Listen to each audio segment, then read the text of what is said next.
कथनों में से कौन साइमन कमीशन के संदर्भ में सही है? साइमन कमीशन के रिलेशन में इनमें से कौन सा पॉइंट सही लग रहा है आपको? ध्यान से देखिएगा और जवाब दीजिएगा अगर आपको पता हो तो कमेंट सेक्शन में। साइमन कमीशन के संदर्भ में कौन सा सही है?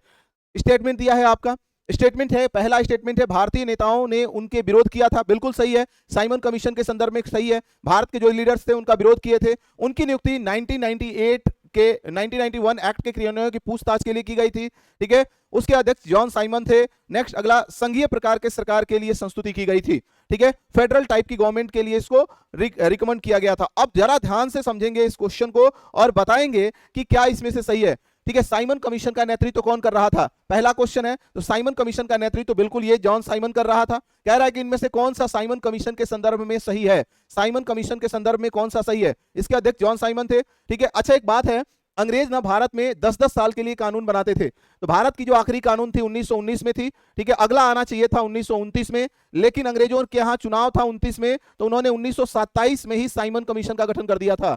तो साइमन कमीशन का जो गठन हुआ था, साइमन कमीशन का गठन 1927 में, एंड 1928 में साइमन कमीशन भारत आ गई थी। साइमन कमीशन भारत आ गया था, भारत आया था। तो साइमन कमीशन भारत कब आया था? 1928 में आया था। और साइमन कमीशन के भारत में विरोध का सबसे बड़ा कारण था कि इस साइमन कमीशन में 7 लोग थे और 7 में इंडियंस कितने थे? तो इंडियन मेरे प्यारे साथी 0 थे, एक भी भारतीय नहीं थे। तो साइमन कमीशन का भारत में विरोध का 2 कारण था। एक तो पहला कारण कि साइमन कमीशन समय से पहले आ रही थी, और दूसरा कारण कि साइमन कमीशन में एक भी भारतीय नहीं थे। तो ये भी पॉइंट मेरे प्यारे साथी सही होगा। और ये संघीय प्रकार के सरकार के संस्तुति दे रही थी, तो इसका सही जवाब हो जाएगा ऑप्शन